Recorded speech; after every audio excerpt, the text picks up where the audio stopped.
દરેક વિદ્યાર્થી ભાઈ બહેનનું ઓનલાઈન એજ્યુકેશનમાં હાર્દિક સ્વાગત છે. વાલીઓને પ્રણામ અને નમસ્કાર.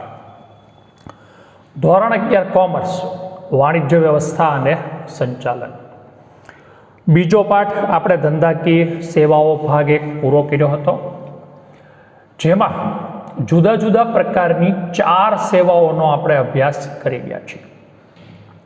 સેવાઓનો અર્થ આપણે સમજી ગયા છીએ કે અહીંયા આગળ સેવા એટલે છે કોઈને મદદરૂપે કાર્ય કરીએ છીએ એમ નહીં, પણ અહીંયા આગળ સેવા એટલે છે એ વેપાર છે એને મદદરૂપ થતી હોય એવી જે બાબતો છે એનો સમાવેશ આપણે સેવામાં કરવાનો છે. હવે આવી 4 સેવાઓ છે જેનો આપણે અભ્યાસ કર્યો હતો, જેમાં છે એ વીમો, ટપાલ, વખાર અને વાહન વ્યવહાર. તો આ 4 સેવાઓ પછી સેવાઓનું સંખ્યાનું પ્રમાણ વધુ હોવાથી આપણને બીજા આગળના પાઠમાં છે એ સેવાનો અભ્યાસ કરવાનું જણાવેલ છે.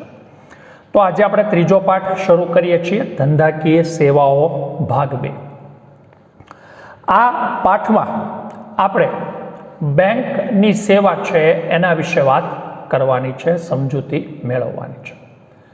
હવે બેંકની સેવાથી આપણે દરેક પરિચિત છીએ. જો ન પરિચિત હોઈએ તો એ બાબત યોગ્ય ન કહેવાય.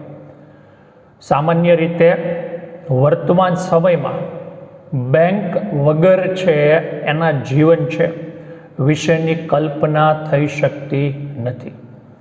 તમે એમ કહો કે સાહેબ હું બેંકમાં ખાતું નહીં ખોલાવું, વેરી ગુડ, પણ સામેવાળો વ્યક્તિ છે તમને પૈસા છે એ રોકડમાં જ આપે એવું જરૂરી નથી. એ ચેકથી પણ આપશે, એ નેટ બેન્કિંગથી પણ આપે છે. હવે તમે રોકડનો આગ્રહ રાખી શકો છો, પણ તમારી મુશ્કેલીઓમાં શું થશે? વધારો થશે. જ્યારે બેન્કિંગ છે એ આ પ્રક્રિયાને કેવી બનાવી દે છે? વધારે સરળ બનાવી દેતી જોવા મળે છે. તો બેંક કયા પ્રકારની સેવાઓ આપણને પૂરી પાડે છે, એના કાર્યો કયા પ્રકારના રહેલા છે, એ વર્તમાન સમયમાં વેપારમાં કેવી રીતે સહાયરૂપ થાય છે, એના વિશેની વાત આપણે છે એ ત્રીજા પાઠમાં કરવાની છે. એનો ઉદ્ભવ ક્યારથી થયો, એના વિકાસની પ્રક્રિયા કેવી રીતે થઈ અને વર્તમાન સમયમાં છે એ આપણા જીવનમાં કેવી રીતે છે સૌથી અગત્યનું છે એ અંગ બની ગયું છે, એને વિશેની વાત આપણે કરવાની છે. પાના નંબર 22 આપણે પ્રસ્તાવનાથી છે એની શરૂઆત કરશું. પ્રવર્તમાન સમયમાં વાણિજ્યનું મહત્વ છે એ વધતું જતું જોવા મળે છે.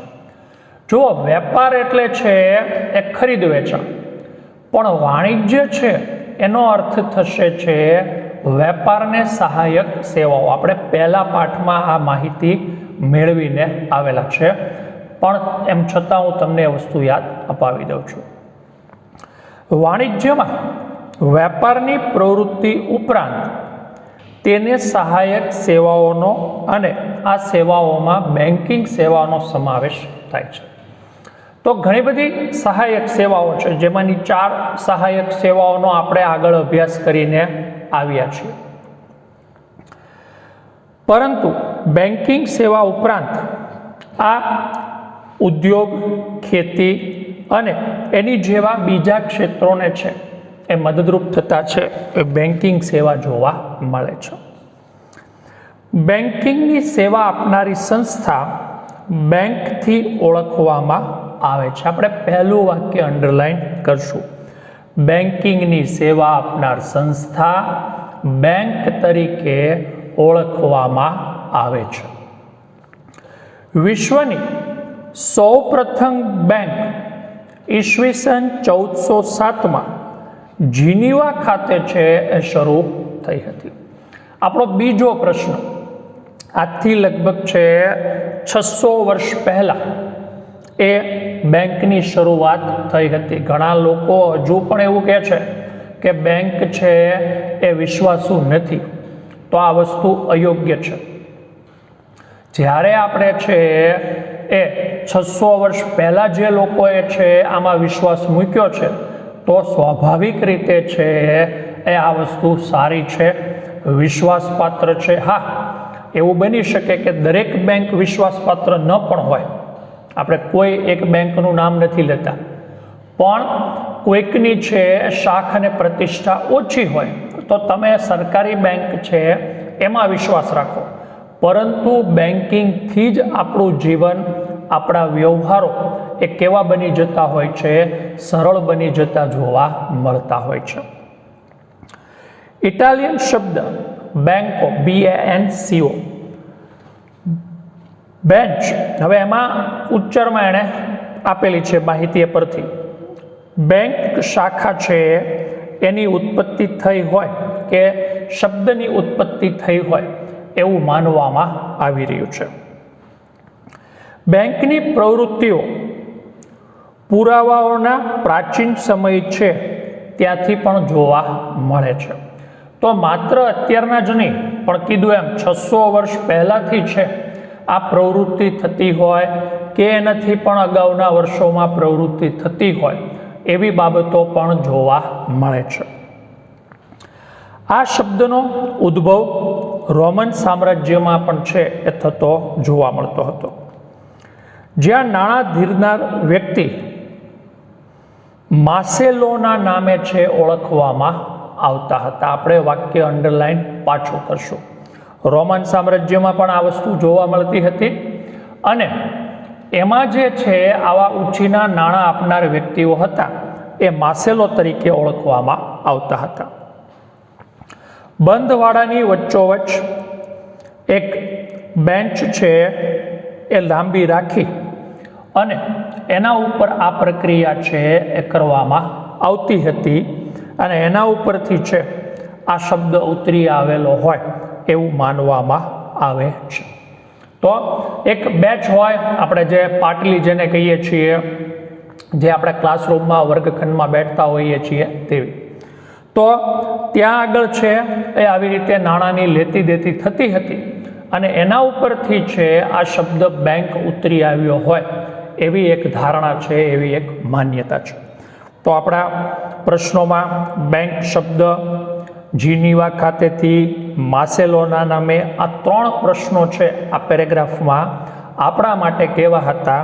અગત્યના જોવા મળતા હતા. હવે 3.1 આપણે બેંકના અર્થથી પાછી આગળ માહિતી મેળવવાની છે. જો રિઝર્વ બેંકની વ્યાખ્યા પ્રમાણે આપણે અર્થ કાઢીએ તો માંગવામાં આવે એટલે તરત જ કે નિર્ધારિત મુદ્દતના અંતે પરત કરવાની શરતે ધિરાણ કરવાના હેતુથી બચતો એકત્રિત કરતી સંસ્થાને બેંક કહેવામાં આવે છે. માત્ર પૈસા મેળવવા એવું જ નહીં, પણ સામેવાળો વ્યક્તિ જેણે બેંકમાં નાણાં જમા કરાવ્યા છે એ વ્યક્તિ જ્યારે એ પાછા માગે ત્યારે, અથવા તો FD કરાવી હોય, ફિક્સ ડિપોઝિટ કરાવી હોય, તો એ તારીખે એને નાણાં પરત કરવાની શરતે છે જે સંસ્થા કામ કરતી હોય તેને આપણે બેંક તરીકે ઓળખી શકશું. બીજી એક વ્યાખ્યા છે જે સહેલી છે. બેન્કિંગની સેવા આપતી સંસ્થાને બેંક તરીકે ઓળખવામાં આવે છે. તો બેન્કિંગની સંસ્થા છે એ જે સેવા આપે છે એ કેવી સેવા આપતા હોય? નાણાં મેળવતા હોય, માગે ત્યારે ચૂકવતા હોય, વ્યાજ આપતા હોય, લોન પૂરી પાડતા હોય. તો આવી સેવા જે સંસ્થા પૂરી પાડતી હોય તેને આપણે બેંક તરીકે ઓળખી શકીએ છીએ. હવે આપણે એના કાર્યો વિશે વાત કરવાની છે 3.2માં. તો સૌથી પહેલા અને મુખ્ય એ બેંકના 2 જ કાર્યો છે. એક થાપણો સ્વીકારવી અને બીજું રોકાણ કે ધિરાણ કરવું. તમે બેંકમાં નાણાં જમા કરાવવા જાઓ છો તો બેંક તમને એમ કહેશે કે ભાઈ અમે 5% કે 6% વ્યાજ આપીશું. હું પૈસા લેવા જાઉં છું, લોન લેવા જાઉં છું બેંકમાં, તો બેંક મને એમ કહેશે કે ભાઈ તમારા છે 9 થી 10% થશે. વચ્ચેના જે 3% 4% છે એ બેંકનો શું છે? પ્રોફિટ છે, નફો છે. તો આ રીતે બેંક છે એ કાર્ય કરતી જોવા મળતી હોય છે. પરંતુ વર્તમાન સમયમાં આ કાર્યો ઉપરાંત અન્ય ઘણા કાર્યો બેંક કરે છે. તો વર્તમાન સમયમાં આ થાપણો મેળવવી અને ધિરાણ કરવું, આ બે કાર્યો તો થાય જ છે. આની સિવાય પણ ઘણા એવા બધા કાર્યો છે કે જે બેંક છે કરતી જોવા મળે છે. અને અત્યારે તો એટલા બધા કાર્યો બેંક કરે છે કે જેની યાદી બનાવવી પણ કેવી થઈ જાય એમ છે, મુશ્કેલ થાય એમ છે. આપણે પાઠમાં જ આગળ ભણશું, સમજશું કે આનું પ્રમાણ છે એ વર્તમાન સમયમાં સૌથી વધારે જોવા મળી રહ્યું છે. અને એટલે જ મેં તમને કીધું કે વર્તમાન સમયમાં એ બેંકના છે એ સહકાર વિનાનું જીવન છે એ આપણે કલ્પના કરી શકતા નથી હોતા. બેંકની સેવાઓનો વિકાસ ખૂબ જ થતો જાય છે અને તેની સેવાઓમાં પણ વૈવિધ્ય આવતું જતું જોવા મળે છે. અને એટલે જ બેંકના બધા કાર્યોની યાદી બનાવવી કેવી છે, મુશ્કેલ છે. કીધું કે બધી જ વસ્તુઓ છે એ એક સાથે દર્શાવવી મુશ્કેલ રહેશે. બેંકના કાર્યોને મુખ્ય કાર્ય અને ગૌણ કાર્યોમાં આપણે સૌપ્રથમ વિભાજિત કરી અને એની છે માહિતી મેળવવાનો પ્રયત્ન કરશું. તો યાદી બનાવવી તો મુશ્કેલ જ છે, પણ આપણે સમજૂતી માટે એ બે ભાગમાં એને વેચી નાખ્યા, એક મુખ્ય કાર્ય અને બીજું ગૌણ કાર્ય. મુખ્ય 4 કાર્યો છે. કોઈ પણ બેંક હોય આ 4 કાર્ય એ ફરજિયાત કરે છે. થાપણો સ્વીકારવી, તમે નાણાં ત્યાં આગળ જમા કરાવો છો અને તમને વ્યાજ આપે છે. ધિરાણ કરવું, મારી જેવા વ્યક્તિ લોન લેવા જાય અને મારી પાસેથી વ્યાજ વસૂલ કરે છે. રોકાણ કરવું, લોન લેવા નથી જતું કોઈ અથવા તો ઓછા વ્યક્તિઓ જાય છે તો તમારી પાસેથી જે નાણાં મેળવ્યા છે એનું સારી જગ્યાએ રોકાણ કરે છે. આંતર બેન્કિંગ વ્યવહારો, બેંક વચ્ચે જે વ્યવહાર થાય તેને કેવા કહેવાશે? આંતર બેન્કિંગ વ્યવહારો કહેવાશે. તો આવા બાબતોના વ્યવહારો પણ બેંક કરે છે. ત્યાર પછી છે એના ગૌણ કાર્યો, જેમાં નાણાકીય વ્યવહારો ગ્રાહકોના સંભાળવા, તમારા વતી છે બિલ ચૂકવે, તમારા વતી છે બિલના નાણાં વસૂલ કરે. તો આવું કાર્ય પણ બેંક તમારા વતી કરે છે. હા, તમારી પાસેથી એનો ચાર્જ લેશે પણ તમારા વતી કામ કરશે. તમારે આ વસ્તુ યાદ રાખવી પડતી નથી. હુંડિયામણને લગતા વ્યવહારો છે એ કરશે કે જેથી કરીને હુંડિયામણ એટલે વિદેશી છે એ તમારે ચલણી નાણું હોય અને આપણા દેશમાં, અને આપણા દેશનું ચલણી નાણું હોય અને વિદેશમાં, ખાસ કરી અને જે લોકો ઇમ્પોર્ટ એક્સપોર્ટ આયાત નિકાસ છે એના વ્યવહારો કરતા હોય તો એમાં આ વસ્તુ જરૂરી જોવા મળે છે. શાખપત્ર, લેટર ઓફ ક્રેડિટ્સ, એની માહિતી આપણે આગળ વિસ્તૃત મેળવશું તે એટલે અત્યારે વિગતવાર ચર્ચા નથી કરતા. Travellers check, TC, draft, demand draft, માગે ત્યારે નાણાં ચૂકવવા, બેંક સાથે જોડાયેલી વ્યક્તિની શાખ અને પ્રતિષ્ઠાની માહિતી આપવી. આના પત્રો પણ આપણે છે એસપીસીસીમાં ભણવાના આવશે. બાહેધરી એટલે ખાતરી આપતા દલાલ તરીકેનું કાર્ય. અન્ય સંબંધિત સેવાઓ પૂરી પાડવી, જેમાં કે એટીએમ, ઓટોમેટેડ ટેલર મશીન, બરોબર, ઓલ ટાઈમ મની નહીં, ડીમેટ એકાઉન્ટ, ડીમટીરિયલાઇઝેશન, એને ડીમેટ કહેવાશે ટૂંકમાં. સેફ ડિપોઝિટ વોલ્ટ એટલે ઓલા લોકરની સુવિધા. તો આવી ઘણી બધી સેવાઓ, હજી આમાં વધુ સેવાઓનો સમાવેશ થશે, બરોબર. હવે તમે કોલ મની આવી ગયું છે, તમે ફોન કરો એટલે પૈસા ઘરે આવીને આપી જાય. ઇન્ટરનેટ બેન્કિંગ, મોબાઈલ બેન્કિંગ, ઘણી બધી સેવાઓ હજી આમાં સમાવેશ થશે, પણ એ માહિતી છે ખૂબ વિશાળ છે એટલે આપણને છે અહીંયા દર્શાવવી નથી, પણ આપણે એની માહિતી સાથે સાથે સમજતા જશું. તો હવે છે સૌથી પહેલાં આપણે બેંકના મુખ્ય કાર્ય વિશે માહિતી મેળવીએ. તો એ છે થાપણો સ્વીકારવી, નાણાં મેળવવા ગ્રાહકો પાસેથી. બેંક જાહેર જનતા પાસેથી અમુક વણવપરાયેલી રકમ થાપણો તરીકે સ્વીકારે છે અને આપણે બેંકમાં જ નાણાં રાખીએ છીએ, જેથી નાણાં કેવા રહે? સલામત રહે. બેંકમાં થાપણ મૂકનારને બેંક શું કરે છે? વ્યાજ ચૂકવે છે અને 3.5% વ્યાજ છે. બરોબર? તમે જુઓ તો તમારા બચત ખાતામાં 3.5% લેખે બેંક વ્યાજ આપે છે. એટલે ₹1,00,000 પડ્યા હોય તો વર્ષ દિવસે તમને 3500 રૂપિયા મળે. ₹1,00,000 ઉપર એક વાર ઉપાડ્યા ન હોય કે નવા જમા કરાવ્યા ન હોય તો. આગળ કહે છે, બેંકની સૌથી મોટી જવાબદારી થાપણદારો અથવા તો બચત કરનારા લોકોનો વિશ્વાસ જાળવી રાખવાની છે. આપણે આ વાક્ય અંડરલાઈન કરશું. તો જ નવા ગ્રાહકો આવશે અને તો જ જૂના ગ્રાહકો ટકી રહેશે. એટલે આ વસ્તુ કરવી ખૂબ જરૂરી ગણાશે કે વિશ્વાસ છે એ ટકી રહેવો જોઈએ. બેંક અલગ અલગ પ્રકારની થાપણો સ્વીકારે છે અને એનો વ્યાજનો દર ખાતા પ્રમાણે, બેંક પ્રમાણે અલગ અલગ જોવા મળે છે. બેંક મુખ્યત્વે 4 રીતે થાપણો સ્વીકારે છે. આપણો બીજો પ્રશ્ન, પહેલો પ્રશ્ન આપણો એવો હતો કે વિશ્વાસ જાળવી રાખવાનો છે. બીજો પ્રશ્ન છે કઈ 4 થાપણો સ્વીકારે છે? તો બચત ખાતું હું અને તમે ધરાવીએ છીએ.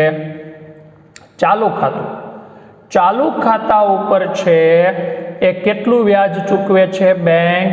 તો કે સાહેબ 0%, 1% વ્યાજ આપતી નથી, ઉલટાનો ચાર્જ વસૂલ કરે છે.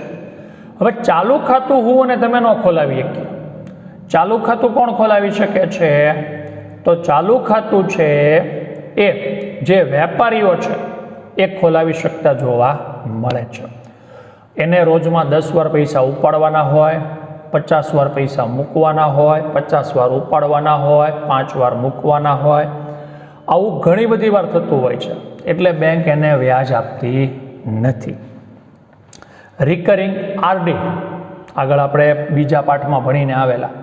દર મહિને તમે ફિક્સ કીધું હોય કે ભાઈ 500 રૂપિયા, 1000 રૂપિયા, તો એટલી છે એ રિકરિંગ ખાતામાં રકમ જમા થતી જાય. એના ઉપર બેંક 5% લઈને 6% સુધીનું વ્યાજ ચૂકવતી હોય છે. અને છેલ્લે છે બાંધી મુદ્દતનું ખાતું, જેને કહેવાશે ફિક્સ ડિપોઝિટ, FD જેને આપણે કહીએ છીએ તે. તો બચત ખાતા ઉપર 3.5%, ચાલુ ખાતા ઉપર છે 0, રિકરિંગ ખાતા ઉપર 5 થી 6 અને બાંધી મુદ્દતના ખાતા ઉપર પણ 5 થી 7% સુધીનું વ્યાજ મળે છે.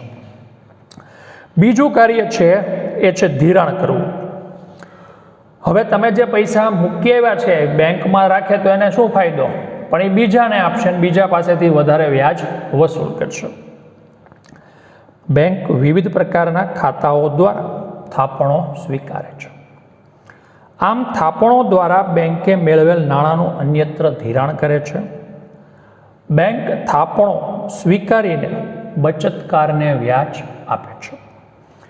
તેથી થાપણદારોને ચૂકવાતા વ્યાજના દર કરતાં વધુ દરે નાણાં જરૂરિયાતવાળી વ્યક્તિઓને ધિરાણ કરે છે. તમને 6% કીધું, મને 10% કીધું, 4% એમનો નફો. વ્યાજના દરના તફાવતમાંથી બેંક નફો મેળવે છે. હવે 2 રીતે એ ધિરાણ કરે છે. એમાં પહેલું છે એક લોન દ્વારા ધિરાણ. મારી જેવો વ્યક્તિ હોય તો એને વારંવાર લોનની જરૂર પડે છે. તો વારંવાર લોનની જરૂર પડતી હોવાથી બેંક એને છે એ ચોક્કસ વ્યાજના દરે છે એ લોન આપે છે. બેંક લાંબા ગાળા માટે કે ટૂંકા ગાળા માટે લોન આપે છે.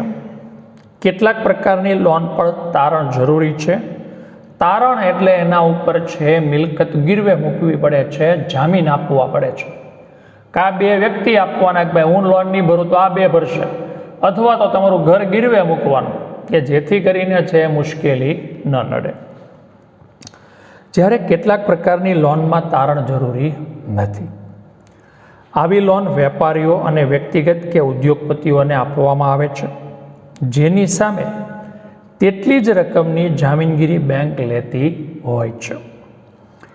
પ્રવર્તમાન સમયમાં હોમ લોન, કાર લોન, તમારે સારો અભ્યાસ આગળ કરવો છે, બરોબર છે, તો એના માટે ચાર્ટર્ડ એકાઉન્ટન્ટ છે, CS છે કે બીજા કોઈ પણ છે ઉચ્ચ અભ્યાસક્રમ છે, IIT છે, એમાં અભ્યાસ કરવો છે તો બેંક એજ્યુકેશન લોન આપે છે, કેશ ક્રેડિટ આપે છે.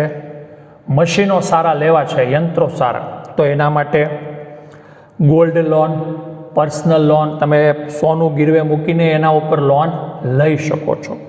તો આવી ઘણી બધી લોન છે, બરોબર. PL પર્સનલ લોન પણ બેંક આપે છે અને દરેકનો લોનનો વ્યાજનો દર દરેક બેંક પ્રમાણે અલગ અલગ જોવા મળે છે. ત્યાર પછી છે OD, ઓવરડ્રાફ્ટ, અને CC એટલે કેશ ક્રેડિટ. ચાલુ ખાતું ધરાવનાર અગાઉથી મંજૂર કરેલ મર્યાદામાં અને ટૂંકા ગાળા માટે ખાતામાં જમા રકમથી વધુ રકમ ઉપાડે તો તેને ઓવરડ્રાફ્ટ કહે છે. વાક્ય અંડરલાઇન કરજો, ખાસ અગત્યનું, મોસ્ટ MP. જો ચાલુ ખાતું ધરાવનાર અગાઉથી મંજૂર કરેલું હોય, મારા ખાતામાં 5,000 રૂપિયા જ છે પણ મેં એવું કીધું કે મને 50,000નો OD કરી દો, તો મારા ખાતામાં 5,000 હોય અને 50,000નો OD એટલે હું 55,000 રૂપિયા ઉપાડી શકું, તો આને ઓવરડ્રાફ્ટ કહેવાશે. આના ઉપર મારે વ્યાજ ચૂકવવું પડે છે. ઓવરડ્રાફ્ટનો સમયગાળો ટૂંકો હોય છે, પરંતુ જો એનો સમયગાળો છે નિશ્ચિત કરી દેવામાં આવે તો એને CC કેશ ક્રેડિટ કહેવામાં આવે છે. આપણા માટે બે પ્રશ્નો અગત્યના રહેશે. ત્યાર પછી છે ધિરાણ પછી રોકાણ કરવું. બેંકની મૂડી અને મેળવેલી થાપણની રકમનું ધિરાણ અને રોકાણ જો ન થઈ શકે તો બેંકને પૂરતું વળતર મળતું નથી. બેંકનું મહત્વનું કાર્ય અન્ય જગ્યાએ રકમનું રોકાણ કરવાનું છે. આ રોકાણ યોગ્ય ગણતરી સાથે અને સલામત જગ્યાએ કરવું અનિવાર્ય છે, જરૂરી છે. બેંકે અનામતની રકમ RBI રિઝર્વ બેંક ઓફ ઇન્ડિયાના નિયમો અનુસાર કુલ ડિપોઝિટની અમુક રકમ સરકારી જામીનગીરીઓમાં રોકવાની છે. મોટે ભાગે લગભગ 33% ફરજિયાત છે સરકારી જામીનગીરીઓમાં રોકવાની, બાકીની 67% તમે ગમે ત્યાં રોકી શકો. એટલે કદાચ એ બેંક ડૂબી જાય તોય તમારી 33% રકમ કેવી રહે? સલામત રહેશે, જેના ઉપર વ્યાજનો દર ઓછો હોય છે. બેંકમાં કટોકટી અને આકસ્મિક પરિસ્થિતિમાં રોકાણકારો છૂટા નાણાં તરત જ છે કરી અને રોકડ મળે તેવી ગોઠવણી પણ છે બેંકે કરવી અનિવાર્ય છે. બેંક મહદઅંશે સરકારી જામીનગીરીઓમાં અને સદ્ધરતાવાળા એકમોમાં રોકાણ કરે છે. પાછું એમાંય છેલ્લું વાક્ય અંડરલાઇન કરજો, કારણ કે બેંકે પૈસા કમાવાની સાથે વિશ્વાસ શું કરવાનો છે? જાળવી રાખવાનો છે, અને એટલા માટે આ વસ્તુ જરૂરી છે. ચોથું છે આંતર બેન્કિંગ વ્યવહારો. બેંકના મુખ્ય કાર્યો પૈકી એક કાર્ય બેંક વચ્ચેના વ્યવહારો છે, તો એને આંતર બેન્કિંગ વ્યવહાર કહેવાશે. દરેક બેંકને ઘણી વખત ખૂબ ટૂંકા ગાળા માટે, એટલે કે 24 કલાક કે તેથી ઓછા સમય માટે પણ નાણાંની તંગી અનુભવાય છે. આવું બની શકે કે બધાએ છે FD કરાવી હોય પણ એમાંથી ઘણા બધા લોકો એક સાથે FD તોડાવે, તો આવા સંજોગોમાં ટૂંકા સમયગાળા માટે બેંકને પણ નાણાંની જરૂર પડી શકે છે. આ સમયે અન્ય બેંકમાં, બરોબર, HDFC બેંકને જરૂર પડી છે પણ બાજુમાં SBI બેંક છે, ત્યાં આગળ પૈસા એમને પડ્યા છે, વપરાયેલા પડ્યા છે, તો તરત જ જરૂરિયાત ધરાવતી બેંકને એ છે આપવામાં આવે છે. આ વ્યવસ્થા મધ્યસ્થ બેંકે નિયુક્ત કરેલ એજન્સી દ્વારા જ થાય છે. તમને ખબર નથી પડતી, તમારી બેંકને ખબર નથી પડતી કે તમે કઈ બેંક પાસેથી પૈસા લીધા, નહીતર તમે એને ભવિષ્યમાં દબાવો કે ભાઈ તે મારી પાસેથી પૈસા છે એ લીધેલા, હવે તારે મને આપવા પડશે. આવું થતું નથી. આ પ્રમાણે નાણાં આપનાર કે લેનારની પ્રક્રિયા છે એક મધ્યસ્થી મારફતે થાય છે. બંને નાણાં લેનાર અને આપનાર એકબીજાના સંપર્કમાં આવતા નથી. આ રીતે બેંકોની સમસ્યાનું નિરાકરણ થાય છે. આમ જે રકમ માગવામાં આવે અને તરત જ મળે તેને કોલ મનીના નામથી ઓળખવામાં આવે છે. આપણે વાક્ય અંડરલાઈન કરી લેજો. કયા નામે ઓળખવામાં આવે છે? કોલ મનીના નામે ઓળખવામાં આવે છે. આ રીતે મેળવેલ રકમ ઉપર વ્યાજ ચૂકવવું પડે છે. પૈસા વગર આમાં કોઈ વસ્તુ શક્ય નથી. નાણાં વગરનો નાથીઓ ને નાણે નાથા લાલ. જો આપણી પાસે નાણાં ન હોય તો લોકો આપણને નાથીઓ કહેશે, અને જો આપણી પાસે નાણાં હોય તો આપણને શું કહેશે? નાથા લાલ કહેશે. તો આ જ વસ્તુ છે એ બેંક અનુસરે છે. બેંક એક રૂપિયાનું વ્યાજ પણ છે વધારે આપશે નહીં અને 1 રૂપિયાનું વ્યાજ વધારે વસૂલ કરશે નહીં. આ વ્યાજનો દર બજારના નાણાંની માંગને આધારે નક્કી થાય છે. જેમ માંગ વધારે એમ વ્યાજ વધારે, જેમ માંગ ઓછી એમ વ્યાજ ઓછું. માંગ પુરવઠાના આધારે આ વ્યાજનો દર નિશ્ચિત થાય છે, જેને કોલ મની રેટ કહેવામાં આવે છે. છેલ્લા 2 વાક્યમાં પાછી અંડરલાઈન કરજો. તો આ એના 4 છે મુખ્ય કાર્યો હતા: થાપણો સ્વીકારવી, ધિરાણ કરવું, રોકાણ કરવું અને આંતર બેન્કિંગ વ્યવહારો કરવા. 4 આપણા મુખ્ય કાર્યો, અગત્યના કાર્યો છે. 4 એના નામ છે એ આપણે 5 વાર રાખશું અને અંડરલાઈન હોય એ 3 વાર તમારા માટે ઘરકામમાં રાખીશું. Thank you very much. અસ્તુ.